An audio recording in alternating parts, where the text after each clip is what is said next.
everybody being wacko for Flacco and Joe Flacco being back on the Browns. So let me just get this updated here. Here we go.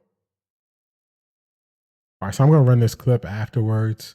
But as everyone knows, Joe Flacco re-signed with the Browns. He signed for base salary of $4 million up to $13 million with incentives like playing time and different milestones he can hit. So just a backup quarterback contract, pretty standard for me. I don't look at this as changing how the Browns will view how and what they do in the draft. But let's see what they have to say about this when it was reported live on ESPN. Let's get to it. I'm going to have to start this over. We might get an ad here. Anytime we get an ad, make sure to tap the screen and like whichever platform you're following on. All right, let's get it. Cleveland bringing Joe Flacco back. Well, first things first, it does take a little bit of the urgency away from them having to take a quarterback with the second overall pick. I think they can truly go best available. But as soon as I saw this, my mind immediately went to the Cleveland Browns being out of the Kirk Cousins business. Oh. Because you've got two veteran quarterbacks on your roster right now in Kenny Pickett and Joe Flacco. I'm assuming that you would draft another one to have a younger developmental prospect in the pipeline. Not necessarily with the second overall pick, but with a premium draft pick, whether you trade back into the first round or you use the 33rd overall pick, the pick you have in the second round. But it felt like this is taking them out of the business of trading for Kirk Cousins from the Atlanta Falcons. So I think that's absolutely fascinating. That's a development because that now takes a team off the board in terms of the Cousins sweepstakes and in terms of looking at a backup option. So I think that's the fascinating domino effect of this Joe Flacco signing. Number one, what it does at the top of the draft for the Cleveland Browns, but then subsequently, what happens with Kirk Cousins and where does he eventually end up? Because I do think it's an untenable situation for him to remain the backup with the Atlanta Falcons. Okay, that's an interesting wrinkle here because my mind did not go immediately to Kirk Cousins, and I want to explore that for a second. But first, I went where you went with the draft. A lot of the reports coming out that they're going to go Travis Hunter, number 2, perhaps Abdul Carter, but definitely not Shedeur Sanders at that spot at number 2 overall in the draft with Cam Ward basically in Sharpie, it seems like, to Tennessee number 1 overall. So do you think this puts them out of the quarterback market in the draft altogether or just with that number 2 overall pick? Just with the number 2 overall pick. I still think they take a quarterback pretty high, and I can't rule out that they'll take a quarterback in the first round.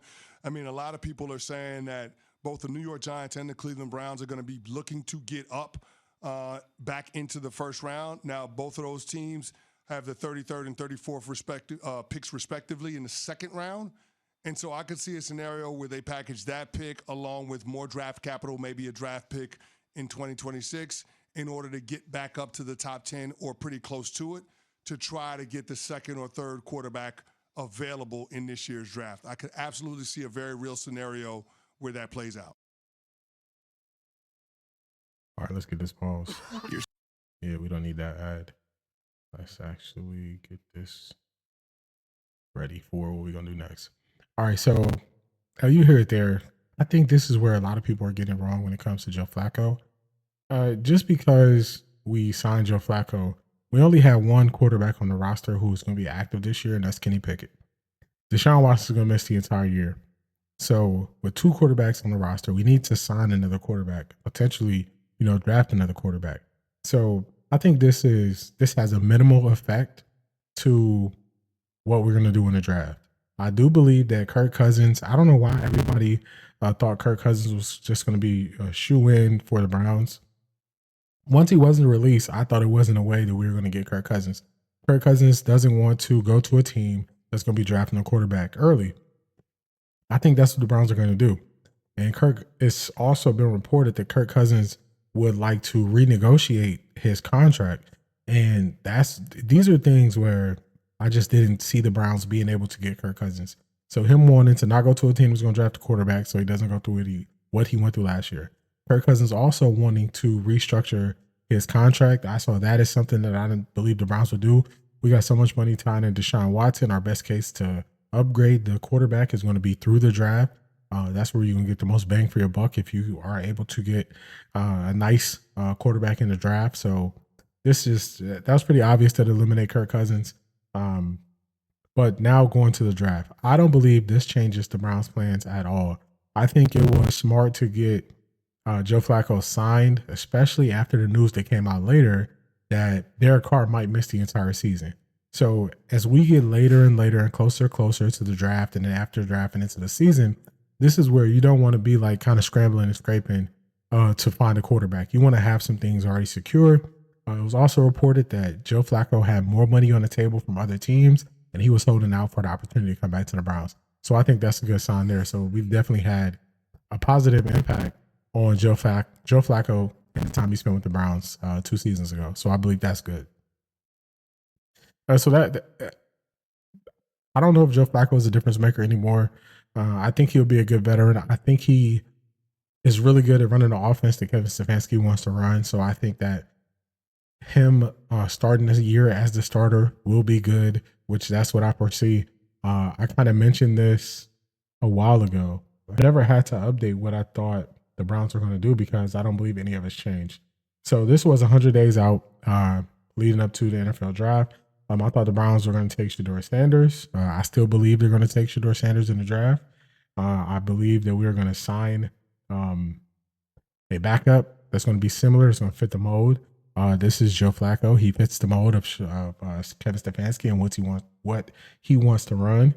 So this doesn't change much for me. This is just us filling out our quarterback room, and this is us doing what we have to do to make sure we can actually fill the team. So I don't believe there's any changes to the draft, and I don't believe there is, this is just minimal impact. You definitely want to get another veteran on the team. So I believe that's what we're doing here. A lot of people have a lot of excitement for Joe Flacco. I think the problem is if Joe Flacco does what people believe he can do, which is win 7 or 8 games, once you win between 7 and 10 games, you lose your ability to upgrade a quarterback early in the draft.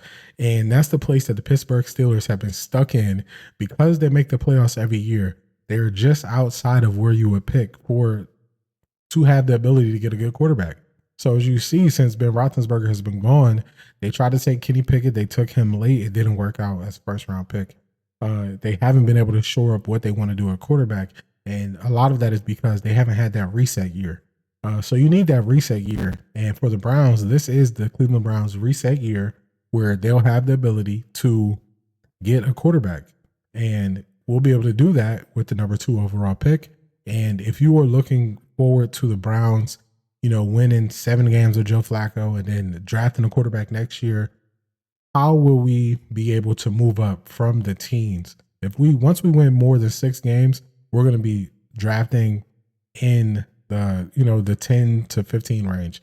How are we going to get up from there to get a top quarterback next year? So I just think some of these things are short-sighted with how people are saying we should, function and move to upgrade the quarterback room. So I think the best year to do it is this year because we have the control in our hands of what we do. Cam Ward is likely going to be the number 1 overall pick.